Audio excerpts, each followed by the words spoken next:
Do you see India having a possible role in the peace process?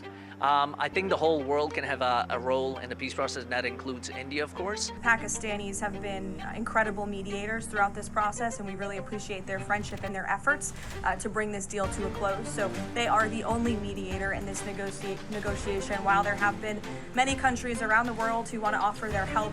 हमें ये नहीं लगना चाहिए कि हम पाकिस्तान के साथ कॉम्पीट कर रहे हैं, हम कंपटीशन कर रहे हैं पाकिस्तान के साथ। हमें बिल्कुल नहीं लगना चाहिए हमारी जो अना है और हमारी ही नज़रों में हम गिर जाएंगे अगर वो इस पूरे कॉन्फ्लिक्ट में एक प्लेयर बन के उभर रहा है, एक अहम खिलाड़ी बन के उभर रहा है।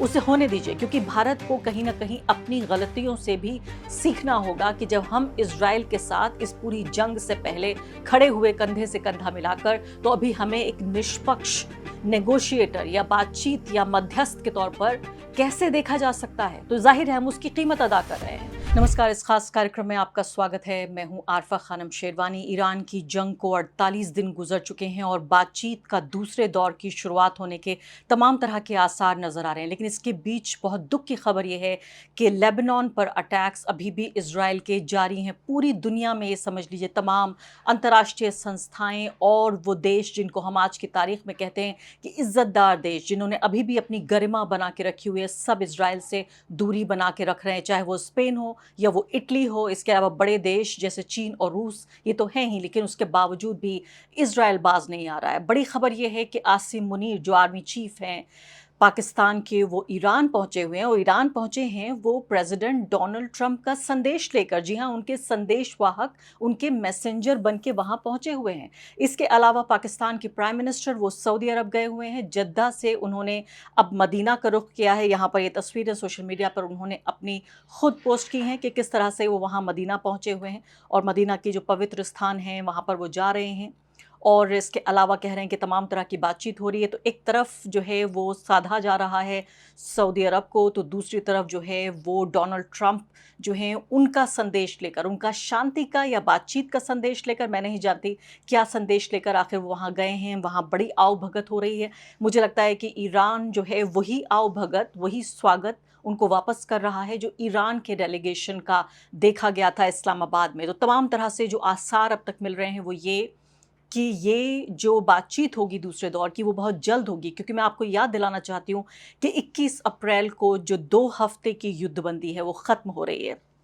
वो युद्धबंदी जिसको इजराइल ने तो खैर कभी नहीं माना, लेकिन अमेरिका ने कहता है कि वो माना है उसने। वो युद्धबंदी ख़त्म हो रही है, यानी उसके बाद फिर से हमले कर सकता है। लेकिन उम्मीद ये की जा रही है, दुनिया ये उम्मीद कर रही है, भारत भी ये उम्मीद कर रहा है कि बातचीत तब तक इस स्तर पर आ जाएगी जहाँ पर ये लड़ाई की नौबत ना आए। डोनाल्ड ट्रंप, आप जानते हैं, ये पूरे इस तरह के संदेश और आसार मिल रहे हैं कि वो खुद पाकिस्तान जाएंगे। लेकिन उससे पहले जो पूरी कहानी है उसको समझने की कोशिश कीजिए। तो इस वक्त आसिम मुनीर साहब गए हैं तेहरान। वहाँ पर जाकर ईरान से बातचीत करेंगे। ईरान उनको आश्वस्त करेगा कि हाँ, हम इन शर्तों को मानने के लिए तैयार हैं।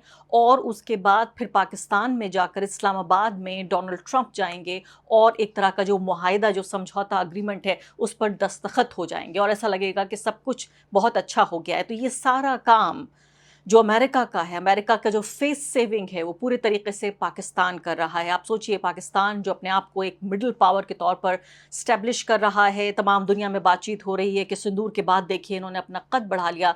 लेकिन पाकिस्तान को भी ये सोचना होगा कि उनके जो नेतृत्व है, जो लीडरशिप है, उसमें प्राइम मिनिस्टर के अलावा सबसे ज़्यादा देखिए जो बढ़ चढ़ कर हिस्सा ले रहे हैं, चाहे वो व्हाइट हाउस जाना हो या फिर ईरान जाना हो या तमाम तरह की अंतर्राष्ट्रीय जो बातचीत करनी है, यानी ईरान से लेकर इजराइल से लेकर अमेरिका से लेकर सऊदी अरब से लेकर बाकी खाड़ी के तमाम देश, वो सब कुछ उसका जो चेहरा है वो है एक अनइलेक्टेड पर्सन, एक अनइलेक्टेड शख्स जो है आसिम मुनीर।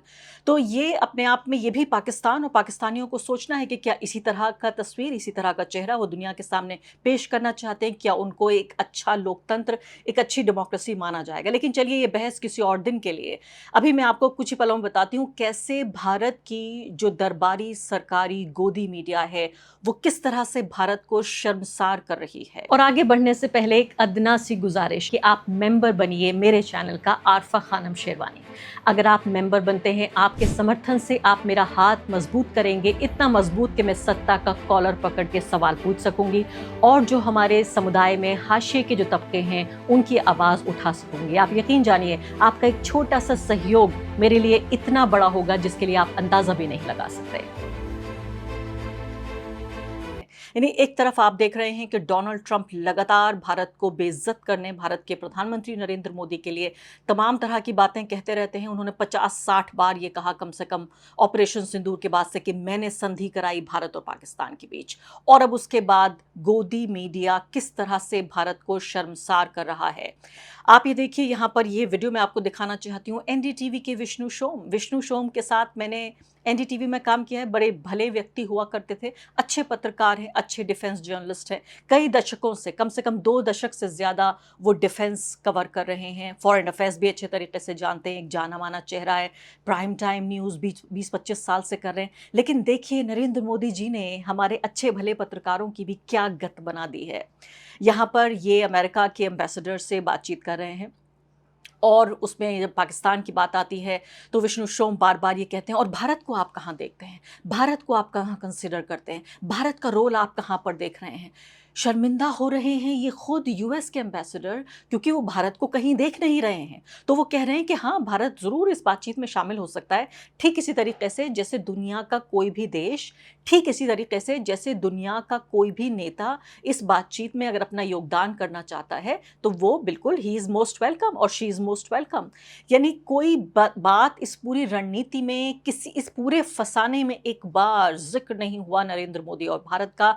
इस 2 मिनट की बातचीत में कम से कम 3 बार बेचारे विष्णु सोम ने, अब ऐसा लगता था कि घुटने नहीं टेक रहे हैं, सजदे कर रहे हैं कि हमें किसी तरीके से इस बातचीत में बुलवा लीजिए, किसी तरीके से भारत का कोई नाम आ जाए। क्योंकि आपको याद होगा, अभी कुछ ही घंटे पहले की बात है, नरेंद्र मोदी जी ने ट्वीट किया था कि डोनाल्ड ट्रंप ने उनसे बातचीत की है फ़ोन पर और ये 40 मिनट से ज़्यादा ये बातचीत रही है।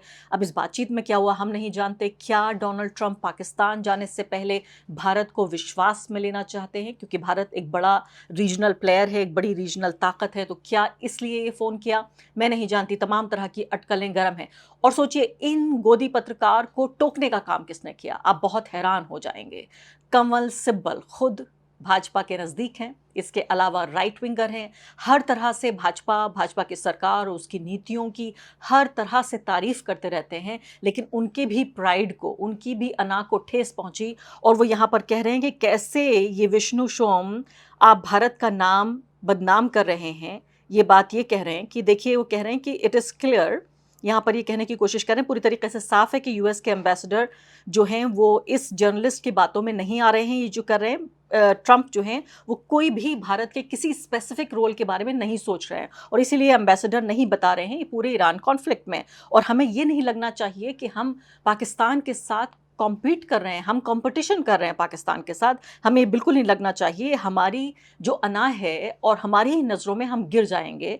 इसके बाद ये कहते हैं कि हमारी पॉलिटिकल क्लास और मीडिया को कुछ ना कुछ तो मैच्योरिटी दिखानी चाहिए और हमें डिप्लोमेटिकली एक्टिव होना चाहिए बिहाइंड द सीन। इसके अलावा तमाम जो अलग अलग पक्ष हैं उनके साथ हमें काम करना चाहिए ताकि बातचीत का एक रास्ता निकल सके। अब यहाँ बहुत हैरान कर देने वाली बात है कि वो व्यक्ति जो बहुत क्लियर कट एक दक्षिणपंथी व्यक्ति है, इस सरकार का समर्थक है, वो व्यक्ति भी विष्णु सोम की इस सजदा करने को लेकर पूरे तरीके से नाराज़ हो रहा है। विष्णु सोम फिर कहते हैं एम्बेसडर सिब्बल, वो आते हैं और वापस उनको जवाब देते हैं कि आप जो हैं वो इतना भयानक आरोप क्यों लगा रहे हैं मेरी तरफ, एग्रीजियस कहते हैं वो, इतना भयानक आरोप क्यों लगा रहे हैं मीडिया की मेजॉरिटी पे। और वेस्ट एशिया में इंडिया जो पूरा क्राइसिस हो रहा है, इसमें इंडिया का रोल क्या होगा ये पूछना कब से गुनाह हो गया। इसके बाद तमाम तरह की बातें कह रहे हैं कि जो इंडिया की फॉरेन पॉलिसी है वो क्या है। कमल सिब्बल यहीं पर खामोश नहीं हुए, फिर वापस आए और कहने लगे कि अपने शब्दों को ज़रा नाप तोल के आप इस्तेमाल कीजिए और विष्णु सोम, मैं आपको इस बात के लिए चुनौती देता हूं कि एक मर्द बन के दिखाइए।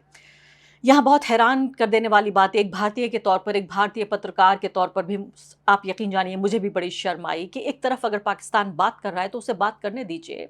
अगर वो इस पूरे कॉन्फ्लिक्ट में एक प्लेयर बन के उभर रहा है, एक अहम खिलाड़ी बन के उभर रहा है, उसे होने दीजिए। क्योंकि भारत को कहीं ना कहीं अपनी गलतियों से भी सीखना होगा कि जब हम इजराइल के साथ इस पूरी जंग से पहले खड़े हुए कंधे से कंधा मिलाकर, तो अभी हमें एक निष्पक्ष नेगोशिएटर या बातचीत या मध्यस्थ के तौर पर कैसे देखा जा सकता है? तो जाहिर है हम उसकी कीमत अदा कर रहे हैं, लेकिन क्या इसके लिए रोते रहें? क्या अमेरिका के सामने घुटने टेक दें और कहें कि अरे हुजूर, अरे जनाब, अरे महोदय, हमें ज़रा सा थोड़ा सा तो अहमियत दीजिए, हमें थोड़ा सा तो शामिल कर लीजिए। इतना बड़ा देश, हम 5-6 गुना ज़्यादा बड़े हैं पाकिस्तान से, हम एक बड़े देश हैं, हम दुनिया की बड़ी ताकतों में से एक हैं, हम क्यों किसी के सामने गिड़गिड़ाएंगे? कौन बताएगा इन एंकर, इन पत्रकार महोदय को? तो पूरे तरीके से आप ये देखिए कि इसमें भी जिस तरह से अमेरिका पूरे तरीके से खुल के पाकिस्तान के साथ है, और जो वाइट हाउस की जो प्रेस सेक्रेटरी हैं वो सीधे तौर पे ये कह रही हैं कि Pakistan is the only mediator in this negotiation.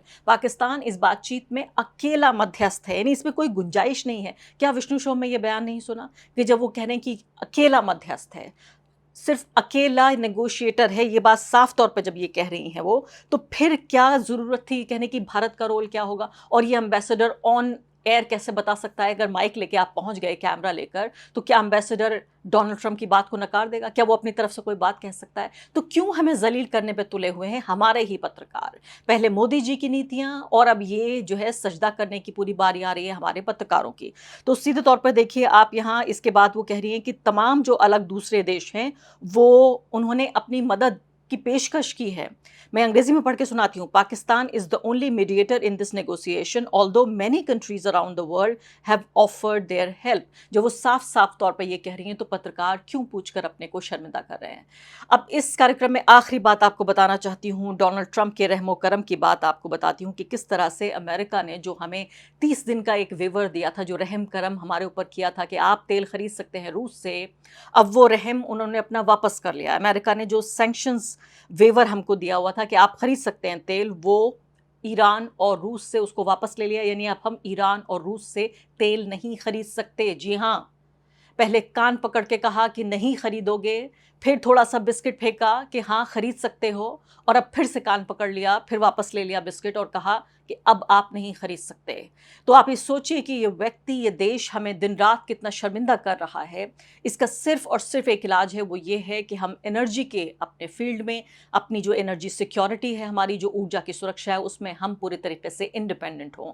इसी तरीके से जैसे यूनाइटेड स्टेट्स है अपने तरीके से पूरी तरीके से इंडिपेंडेंट है। जितना तेल महंगा होता जाता है, यूएस को और फ़ायदा होता है, जो उनकी ऑयल कंपनियां हैं उनको और ज़्यादा फ़ायदा होता है, वो और अमीर हो जाते हैं, इससे भी ज़्यादा अमीर हो जाते हैं। तो सीधे तौर पे देखा जाए कि हमें सिर्फ वक्त ये है कि अपना इंटरेस्ट देखें, हम अपना हित देखें, ना हित देखें कि अमेरिका क्या कह रहा है, ना ईरान क्या कह रहा है या इजराइल क्या कह रहा है। सिर्फ हमें अपने ऊपर, अपनी एनर्जी सिक्योरिटी पे काम करना है अगले 10 साल, ताकि कोई ट्रंप या कोई पुतिन या कोई शी जिनपिंग आके हमारा कान न पकड़ सके या हमें कोई सख्त बात न कह सके।